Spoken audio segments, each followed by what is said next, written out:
Hey guys, JamesMCD Reviews here. Welcome to another TV log, and today we're going all the way back to the 90s to talk about one of the most beloved series of all time, X-Men the Animated Series. This show ran from 1992 to 1996 on Fox Kids and was Fox Kids vice chairman Margaret Leosh's passion project. She put her entire career on the line in order to get X-Men adapted for the small screen after one failed attempt, and it managed to pay off incredibly. The show ran for 5 seasons, consisting of a total of 76 episodes, and is even being continued in the form of X-Men 97 on Disney+, which is either coming out in a day or is already out depending on when you're watching this. So in order to catch myself up for that very continuation, I decided to get through all 5 seasons, all 76 episodes, to see what all the hype is about, because you know, I'm not a 90s kid, I was born in 2000, so I never got to experience X-Men when it was airing on TV. The only X-Men that I'm familiar with is the stuff from the movies. So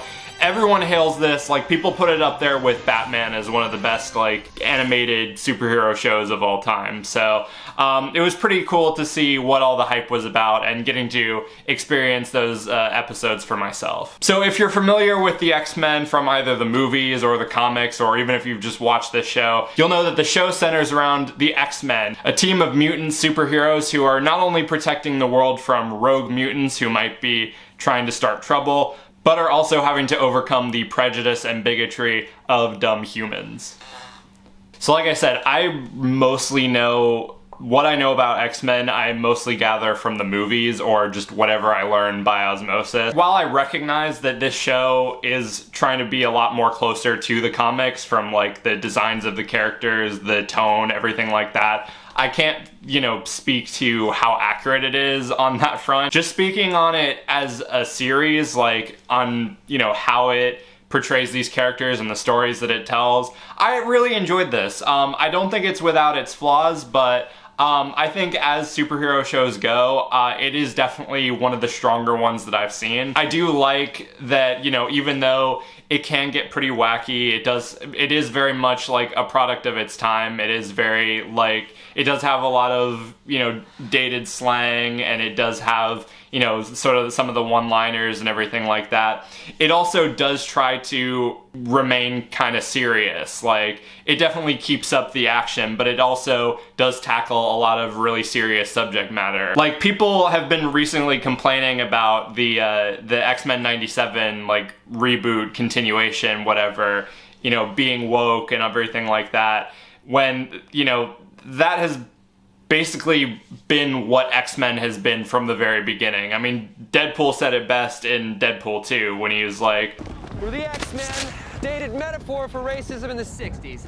That's exactly what carries over into this show. On top of like all the super powered like villain of the week type of, you know, characters that pop up, you know, one of their biggest, you know, challenges that these characters are facing is, you know, wanting to be accepted and, you know, not having to live in fear and live with all of humanity basically hating them. That's not to say that it wasn't without its really kick-ass action, because like, yeah, this is first and foremost a superhero show, and a superhero show is naturally going to have a lot of action, and the action is pretty awesome. It's very, you know, big and epic and everything like that, and you know, I can imagine if I was a kid growing up in the 90s and watching this show, like, you know, seeing all the explosions and the different characters flying around and punching people and everything like that, you know, it would get me pretty excited. I really like the animation. I like the character designs. They're definitely, they feel ripped straight out of the comics. Like, the animation, I know by today's standards it can feel a little choppy, and the show is not without its fair share of animation mistakes and errors and everything like that. But overall, I think it looks really cool, and especially in the action, it definitely like, you can tell that that's where they put a lot of their energy. The characters, first and foremost, are what carries the show, and I really enjoyed all of them. Some are definitely better than others. I think my 2 favorites, and this probably isn't like a hot take, but my 2 favorites, the ones that I was most interested in watching, were Gambit and Rogue. Like, they had some of the most like interesting stories, like them 2 together especially, like They had really good chemistry.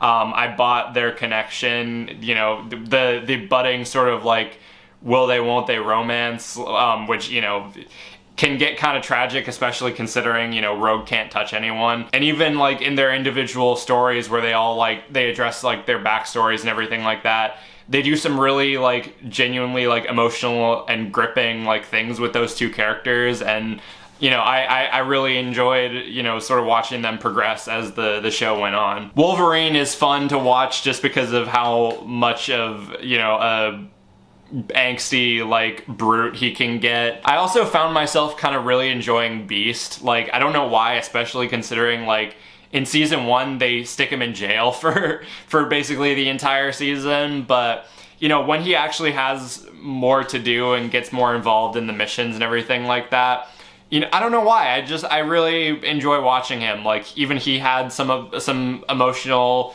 sort of arcs throughout the seasons, and the way he sort of has like a direct link to sort of the political space, like the mutant side of the political space and everything like that. And the way he's kind of like, along with Charles, he's kind of like the peacemaker, and you know, and being very well spoken and constantly quoting different like literary figures and everything like that. Like, I don't know, I really liked him. The stories throughout the series are really good. I really like the way that they were able to balance out sort of the, you know, the episodic monster of the week type stuff or the different character building stuff with sort of a larger like overarching sort of story and everything like that. There are a lot of arcs that I do believe are adapted straight from the comics, and those are kind of like the multi-part stories, or like the various story arcs are some of the like most like engaging like moments and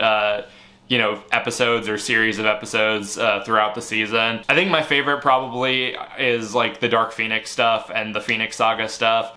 Just stretching that over basically the entire 3rd season, I thought was really cool. And seeing, you know, not only Jean's sacrifice and, you know, her gaining the Phoenix powers, but then, you know, having her disappear for, you know, a few episodes, and then having her come back and go crazy and everything like that. They handled it a lot better here than any of the movies so far have done, because like just seeing sort of that slow deterioration from someone who is usually so like peaceful and, you know, empathic and, you know, supportive and everything like that, and just seeing her go completely insane as this like thing takes over her.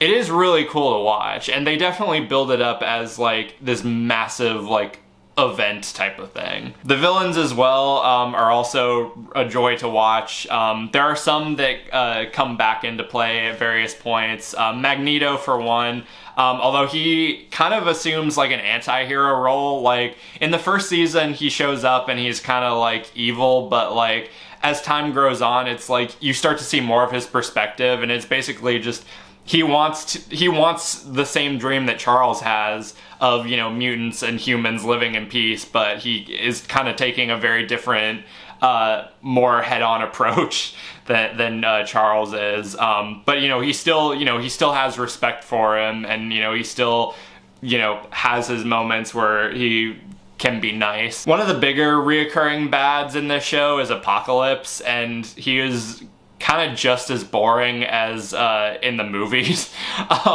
Like I'm sure I'm gonna get flack for that, but like whenever Apocalypse showed up, like the first couple times he showed up, he was kind of cool, but then he was just kind of, you know, angry, like imposing villain. And I mean, you know, they definitely portrayed him better here than in the movie. Like they actually sort of built him up as a threat, but I don't know, after a while, it just kind of got old.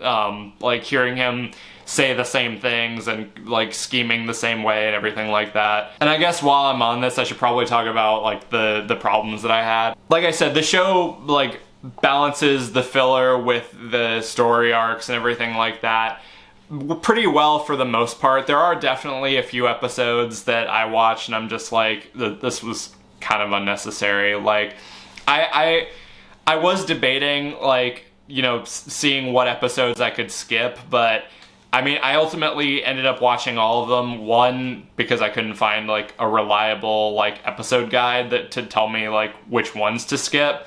But also like, you know, there are like, even like the filler episodes do have aspects that appear later on and pop back into play. But it's still, like, there were definitely a few episodes that I could have just done without. Also, like, the continuity and the flow between, like, episodes is kind of, like, messy some of the time. Like, I don't know if it's just, like, the order is messed up on Disney Plus, or if that's just how they aired and, like, there wasn't any communication when they were writing these. But, like, sometimes, like, there will be an episode that ends with a character in a certain place, and then in the next episode they're right back to where they started in the previous episode. I'm like, what happened? We were just here. There are some characters and character relations that I just did not care about, like the love triangle between Cyclops, Wolverine, and Jean Grey.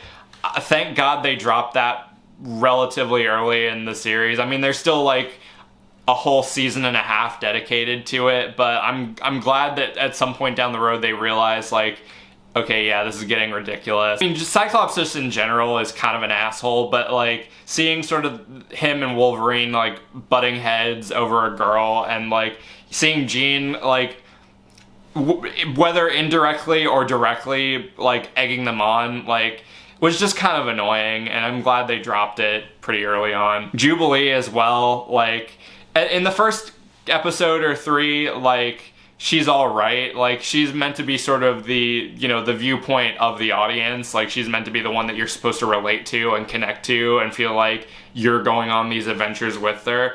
But not only is she, like, barely in the show, but, like, when she is, she's either getting captured or just complaining about everything. And I hope that, you know, since Jubilee is returning in X-Men 97, hopefully they'll do her better and incorporate her more into the episodes and everything like that. I think the peak of the series was definitely season 3. The last 2 seasons aren't terrible. Season 5 is definitely the weakest, which again I don't think is much of a hot take, because that one, from what I understand, that was the one that like kind of changed hands the most. They moved like production houses, I think, and you can definitely tell the animation doesn't look the same. It's a lot like kind of cheaper looking and weirder, and just everything looks really off, and a lot of the stories aren't nearly as interesting. I don't know, save for the very last episode, which was kind of just like the big send-off and everything like that, I could have done without a majority of season 4 and 5.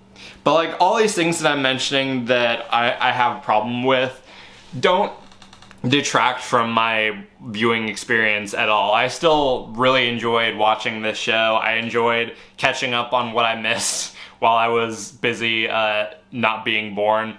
I really like sort of, you know, getting that, even though I, you know, binged through it and watched it all on Disney Plus like over the course of like several weeks, like, you know, I like sort of getting that Saturday morning like experience, because I mean, you know, I watched cartoons growing up and everything like that, and I watched stuff like on repeat and everything. And, you know, I kind of enjoyed seeing, you know, what the generation before me, you know, watched on Saturday mornings and everything like that. But yeah, I would highly recommend checking out X-Men the Animated Series. I'm sure if you're watching this, you've already seen at least a majority of it. But if you haven't, definitely give it a watch. It's all on Disney Plus, and it'll get you caught up for X-Men 97 when that comes out. So going to my ranking, I would have to give all 5 seasons of X-Men the Animated Series a 4 out of 5. But anyway, that does it for this video. Let me know in the comments what you thought of X-Men the Animated Series. Did you grow up watching it, or have you just discovered it now and are watching it to prepare yourself for X-Men 97? Let me know all that stuff down below. I've got more videos coming real soon, but until then, be sure to like, subscribe, ring the notification bell so you can stay up to date on when I'm posting. Follow me on all my social media, subscribe to my main channel. Everything you need to know will be in the description. Thank you guys for watching, and I'll see you later.